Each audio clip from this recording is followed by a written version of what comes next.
परिस्थिती त्यांची सुद्धा असू शकते, त्यांचं सुद्धा हेच कारण असू शकतं. ते सुद्धा कोणाला फसवायच्या हेतूने हे सगळं करत नसतील.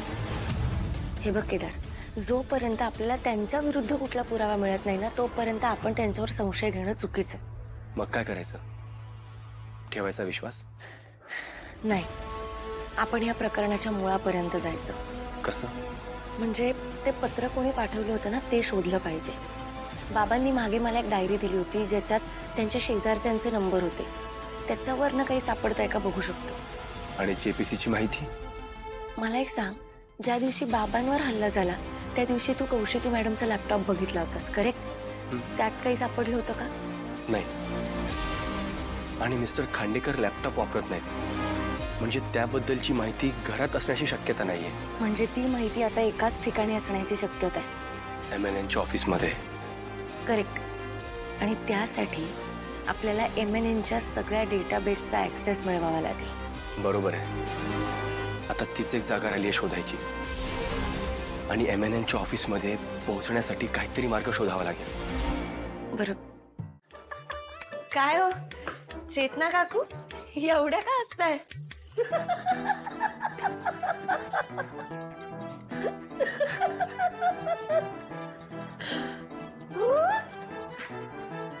काय काय झालं काय? अगं तुझा नवरा कसली गंमत चेष्टा मस्करी सतत करत असतो. काय बोलला तो आता तुम्हाला? त्याने तुमचं गुपित सांगितलं. कसलं गुपित? अगं ही ईशा सारखं विचारत असते ना, या दोघांचं नक्की लग्न झालंय का, या दोघांचं नक्की लग्न झालंय का. तर मी आज स्वतःच्या डोळ्यांनी बघूनच आले. काय बघितलं तुम्ही? तुमच्या दोघांमधल्या उषा. मग त्यात एवढं हसण्यासारखं काय? असं कसं?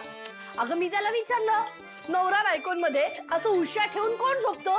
तर तो काय म्हणाला माहितीये? काय? ही तारिणी रात्री झोपेत लोळते, मला लाथा मारते.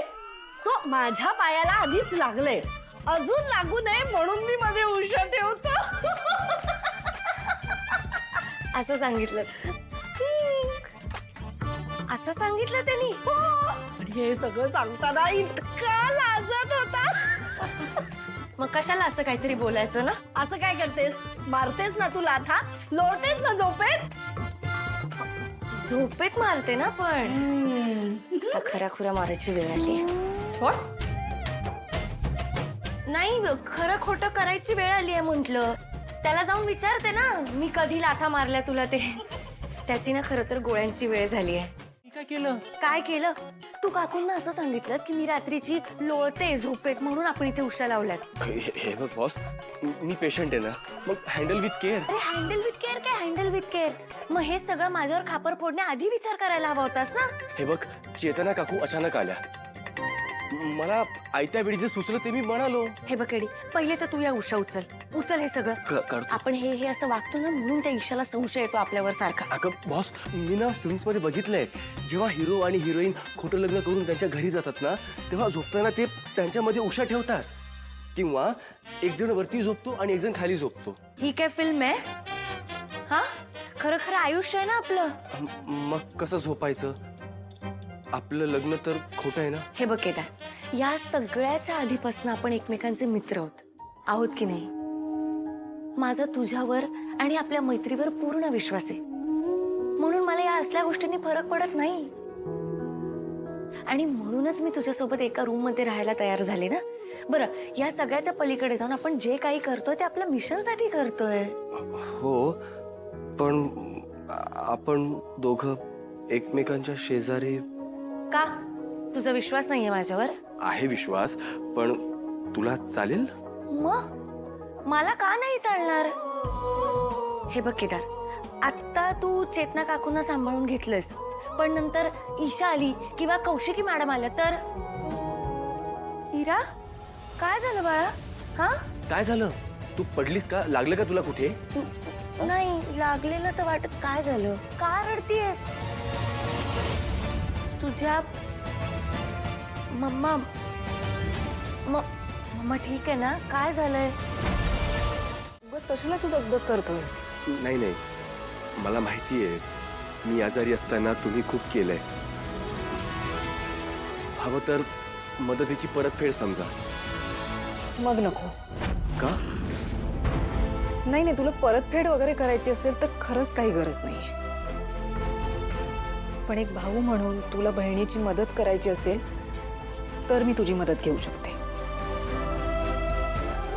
बोल, चालेल? ठीक आहे.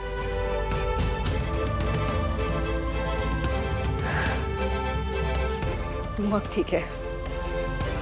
And thank you so much.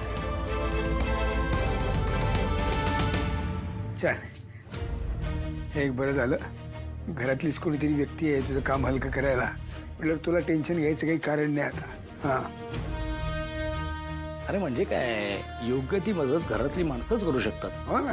आणि दया, तू अजून या दोघांना नीट ओळखत नाहीयेस. हां, या दोघांनी जर ठरवलं तर त्या मिनिस्टरची या जन्माची काय तर मागच्या 2-3 जन्माची सुद्धा ही कुंडली काढतील आणि कौशिकीला आणून देतील. वा. हो. आणि केदार, तुला जर काही मदत लागली तर मी इकडे आहेत. मी तुला हवी ती इन्फॉर्मेशन देईन. आणि दया काका पण आहेत. इनफॅक्ट ते सुद्धा तुला इन्फॉर्मेशन देऊ शकतील. ते सुद्धा तुझी मदत करतील. नाही, त्याची गरजच नाहीये ना. तारिणी आहे ना माझ्या बरोबर, ती करेल मला मदत. आणि अगदीच काही अडलं तर बघूया.